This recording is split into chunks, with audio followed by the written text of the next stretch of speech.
Hi, my name is Paola, and as I mentioned in my previous video, I was diagnosed with breast cancer in February of 2020. I am making a series of videos documenting everything that I learned since my cancer diagnosis. In my first video, I talked about everything that you need to do after being diagnosed. In today's video, I'm going to talk about the questions that I found were the most helpful when trying to pick my providers. I'm going to start with the set of questions that I asked my breast surgeon. The first question I will ask any breast surgeon is, what type of surgery do you recommend for someone in my situation? As far as I understand, there are three big categories of breast surgeries. The first one is a lumpectomy, which is the least invasive one. The second one is a mastectomy, which can be either a single mastectomy or a bilateral mastectomy. And the third one is a radical mastectomy, in which I believe they also remove the pec muscle. And all of these surgeries have pros and cons, and depending on the surgeon and depending on your type of cancer, you will be a better candidate for either of these surgeries. Regardless of what type of surgery your surgeon recommends, I suggest you ask for pictures of people who have gone through the same procedure they think you should go through. I think this is important because mastectomies and lumpectomies can be very hard on your body, and also you don't want to wake up and realize that you look completely different than you thought you would. I think it's important to set your expectations, and what better way to set clear and realistic expectations than seeing pictures of people who went through this procedure with this particular provider before. I know a lot of people don't think about this, but you can ask your surgeon, especially your breast surgeon, where he or she will create the incision.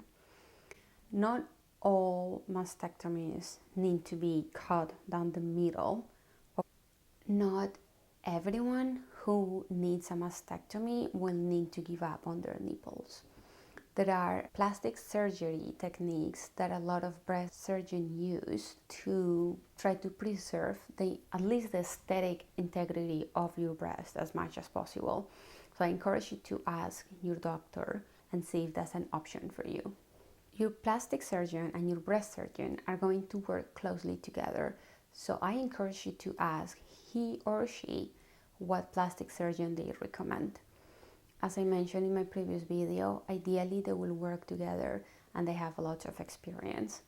I know that both my breast surgeon and my plastic surgeon work together very closely, and they were in contact in between surgeries, they were in contact in between appointments, so I always felt like there were no surprises. My plastic surgeon was not going to encounter any surprises from my breast surgeon. We were all in the same team. I asked my breast surgeon to set up an appointment with a pathologist, so the pathologist can sit down with you and a microscope and show you your biopsy, and they can show you what healthy tissue looks like, they can show you what the cancer looks like. I know that this is something that helped me put my mind at ease, because I was in a lot of denial when I got diagnosed with breast cancer.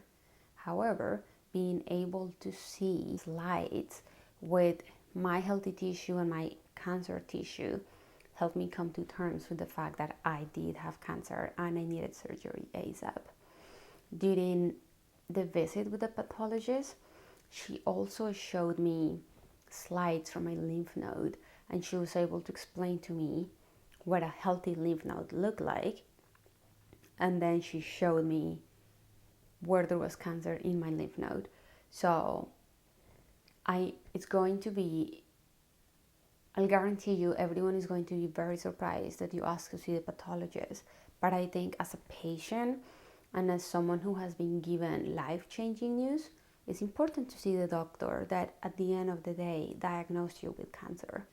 Moving on to your plastic surgeon. When you see your plastic surgeon, it's important to ask him or her what type of reconstruction will they suggest. The type of reconstruction they suggest depends on you, depends on the kind of cancer you had, and also depends on the kind of breast surgery that you had. There are some breast cancer patients who are able to get a reconstruction with their own tissue, whether it was fat, muscle, skin, and there are other breast cancer patients who go down the path of implants. If you go down the path of implants, I suggest you ask your breast surgeon if you're going to need tissue expanders or if you're going to be able to go from mastectomy to reconstructed breast and what they think would look best for you. The result of your reconstruction can be affected by the breast surgeon. It can also affect by what happens to your skin and your breast area during radiation. So I will encourage you to ask your plastic surgeon for their professional opinion on the breast surgeon as well as your radiation oncologist. Your plastic surgeon will be able to tell you what type of results they have obtained with your radiation oncologist as well as your breast surgeon if they have worked together. I think another great question to ask both your breast surgeon and your plastic surgeon is, if you were in my situation, what would you do? If I was your daughter or your wife, what would you recommend? I honestly think both of these providers will give you an honest answer. Now, moving on to the radiation oncologist. I don't know much about this, but I know that you can either, if you need radiation, because not everyone needs radiation, some people qualify for intraoperative radiation, which is radiation at the OR, right after you've had surgery. And as far as I understand, this is a single radiation session and it is just as effective as 6 weeks of radiation or 5 weeks of daily radiation treatments. So I encourage you to ask for that. If you decide to get implants as part of your reconstruction, your course of treatment will probably look something like this: breast surgery or a mastectomy, and then either during the surgery or shortly after, they will insert tissue expanders, will then swap the tissue expander with the final implants. So if you need tissue expanders, I suggest you ask your radiation oncologist if he or she has ever lost a tissue expander.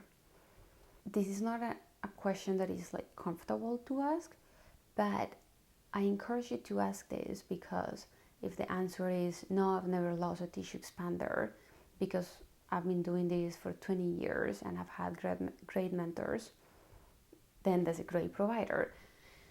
But if the answer is, oh no, I've never lost a tissue expander because you're the first patient I'm going to be doing breast radiation on, I think you should run. Like, you should not go to the doctor because at the end of the day, it's your body and you want to be treated by someone who has many, many years of experience. The next provider I'm going to talk about is the oncologist. These are the questions that help me pick the right oncologist for myself. The first one should be, am I going to need chemo? This is a question that for some people there is a very straightforward answer, but for some people like myself, it was very unclear because of the type of cancer that I had. Ask them for their train of thought. There is a test where your oncologist can take a sample of your tumor and send it out, and they can tell you whether you will benefit from chemo or not. I believe this test is called Oncotype DX. I will link it down below. Some people qualify for the test, some people don't. What determines whether you qualify or not is the tumor itself. So it will help you make a more informed decision as of whether or not you need to go through chemo. If they think you need chemo, it's important to ask if you should do chemo before or after surgery. I know some people who have had chemo before their surgeries. I myself had chemo after the surgery because removing the tumor and getting that post-surgical pathology was what helped us be more comfortable with the idea of putting myself through chemo. See where your oncologist is coming from when they say yes, you need chemo, or no, you don't need chemo. In my previous video, I mentioned about fertility preservation. And this is if you are young, if you're still in reproductive age and you know you want to have kids down the line, or maybe you don't know. So I encourage you to ask your oncologist for fertility preservation options. You can either go the IVF route and freeze all your embryo, freeze your eggs, maybe even make some embryos. You can also, your oncologist can also give you some shots that will put your ovaries to sleep. And the hypothesis behind it is that if your ovaries are asleep, chemo won't attack them as hard, because chemo attacks rapidly dividing cells. So that means cancer cells, that means your hair, that means your white blood cells, your red blood cells, your ovaries. So ask for it, because even if you decide not to go down the IVF path, there are things that you can still do to try to preserve your fertility. As you know, one of the infamous side effects of chemo is that you lose your hair. I think it's important to ask your oncologist about ways to prevent losing your hair,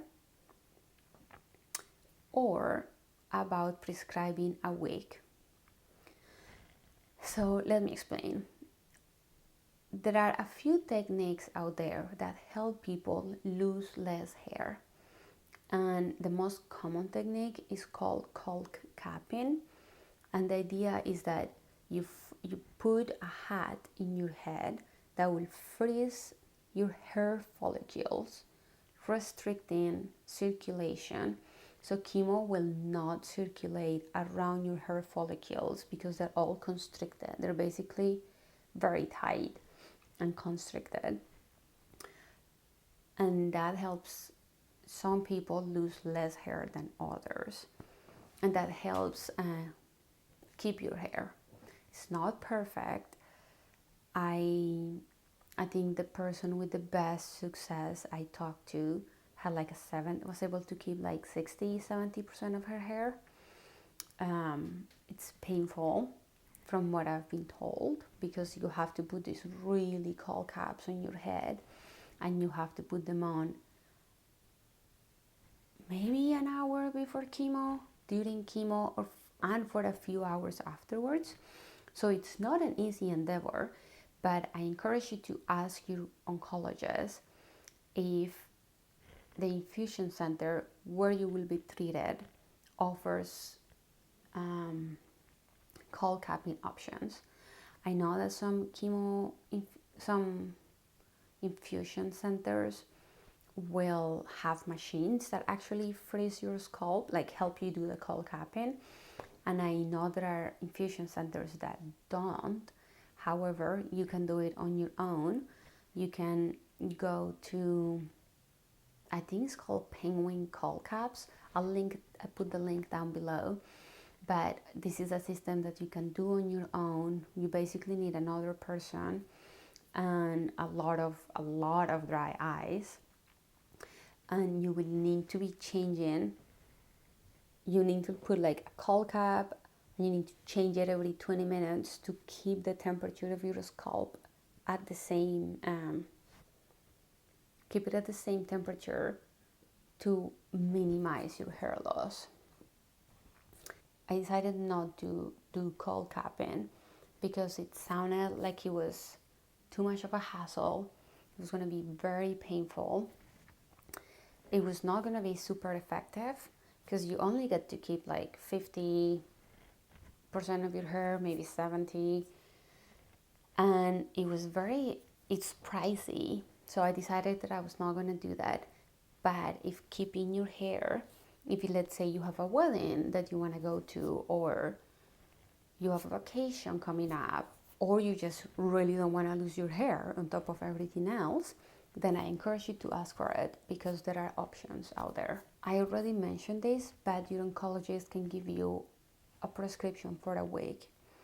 And maybe you lose your hair, but you have this gorgeous wig, and you know that this gorgeous wig that you wear when you're feeling good and you're feeling like you want to have an, when you want to do something fun, your insurance can help you pay for it. If you decide to work through chemo, I would encourage you to schedule your chemo appointments so that your down days, your sick days, the days that you're not feeling like yourself, fall on the weekend. I know this is not ideal, and I know that on top of everything else, you're giving up your weekends, but it is much better to be sick on the weekend than having to worry about missing a meeting or about having to take time off if you don't have sick days. So that's what I did. I scheduled my chemo on Thursday. I did 16 rounds of chemo. The first 4 were adriamycin and Cytoxan, and the last 12 were Taxol. For adriamycin and Cytoxan, I was very sick on Saturday. And then Sunday, it was like I was feeling better than Saturday, but I was not back to normal. So just being able to take time off during the weekend and then not worry about work or anything else was something that helped me a lot. While I was going through Taxol, after the second or third time, I realized that although I didn't feel sick on Friday because I was getting chemo on Thursday, my brain was really fuzzy, and it was very, very hard for me to focus, and it was very hard to get anything done at work. So during the last few sessions of Taxol, I decided to take Fridays off, not because I was feeling deadly ill or because I was throwing up everywhere, but because I was just being very ineffective at work, and it was better to take those days to sleep in and relax and then come back, refresh and recharge on Monday. Last but not least, I encourage you to think about the type of connection or the type of interactions you have had with all of the support staff at your provider's office. This means the nurses, the receptionists, the people at the front desk, the schedulers. I know that I decided to get my treatment where I did because not only I really like the providers and they were a great fit for my personality, but also because when I needed to call the office and make an appointment, the schedulers, the people on the phone were all, or at least they had a good attitude towards me. Make sure that you like at least most people in your provider's office, because at the end of the day, you're going to be seeing them a lot for at least a few months. I love everyone in my provider's office. I have no hesitation when I have to call them to make an appointment, to ask a question.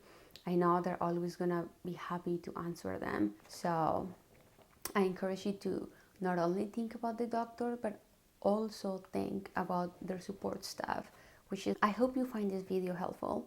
Please leave any comments and any questions down below. Thanks for watching.